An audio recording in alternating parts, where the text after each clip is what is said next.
27 miles off the coast of San Francisco, a group of tourists arrives at the Farallon Islands.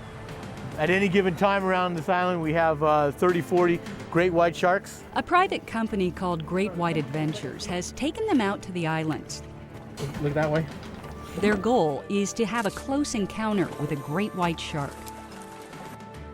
Each fall during the seal breeding season, large concentrations of great whites come to this very spot. Marine biologist Scott Anderson is a fan of the fearsome animals. It's an apex predator that's on that same level as lions and tigers. It's a symbol of a healthy environment. And as long as you still have those kind of symbols out there, then you know your environment's intact. Scientists estimate that up to 3,000 great whites are thriving off the coast of California, protected by state and federal law.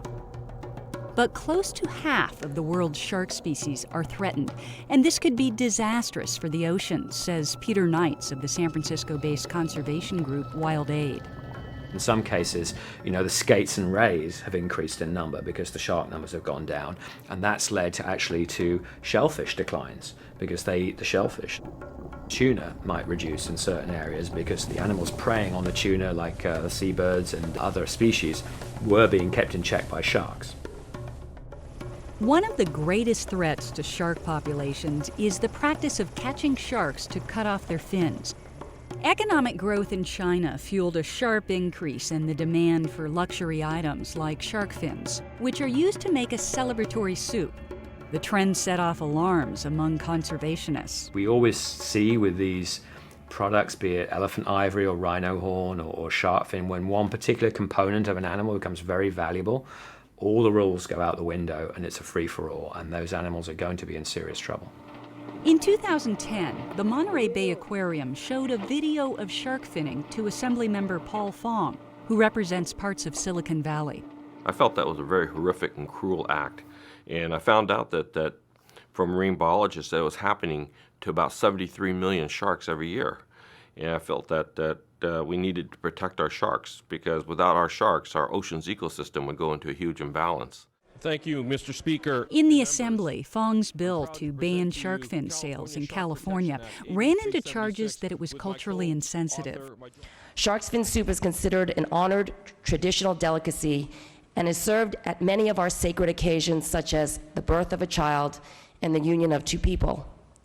To many in my community, this bill represents a direct attack on our culture and tradition.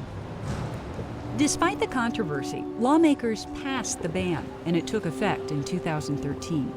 It closes off the borders to the shark's fin trade. California is the port that it comes into, and so we close off the port and we close off the shark's fin trade to North America. Chinese restaurants specializing in celebratory banquets have had to come up with alternatives to shark fin soup. At Koi Palace in Daly City, owner Willie Yang wanted something as rare and expensive as shark fin soup, which he had sold for $20 to $100 per bowl. Fin soup is like a royal banquet. So every time when you serve your guests with that fin soup, they feel that, wow, the host must be so wealthy and so appreciate you guys coming. So the why it become like a custom. People feel like to serve the shark fin soup during a banquet because it's prestigious. In the kitchen, Chef Kam Sum Tong is preparing soup for 2 birthday banquets. A broth made with chicken, pork meat, and ribs, ham, and spices simmers for 7 hours. When it's ready, instead of adding shark fin pieces, he adds an ingredient called bird's nest, which he has previously soaked in water.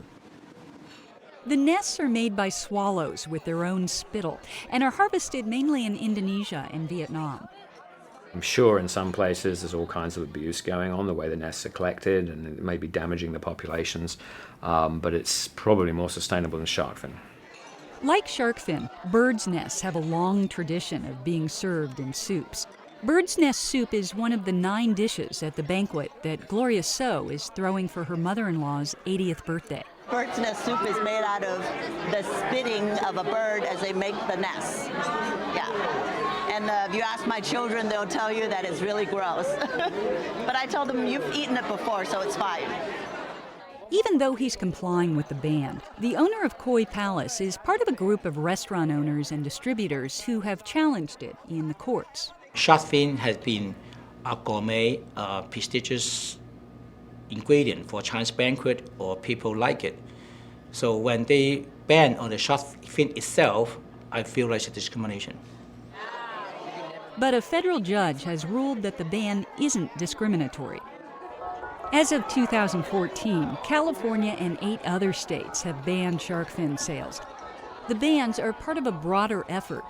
In China, WildAid has been running PSAs starring famous Chinese figures like NBA player Yao Ming. 请记住，没有买卖就没有杀害。 By reducing the demand for shark fins, the group has brought down their value. We had people go undercover to fishing villages in Indonesia, and what we found there was, compared to when they went last time in 2007, between 2007 and 2014, the price had dropped by 80%. That the fishermen were being paid for the shark fin, and therefore the fishermen were deciding not to target sharks anymore. For a banquet like this, my family is perfectly fine not to have shark fin on the menu, and we understand the reason for it. As the world changes, we need to really protect all the various species that we have out there. And environmentalists hope that changes like the ban on shark fins will help these predators sustain the delicate balance of life in our oceans.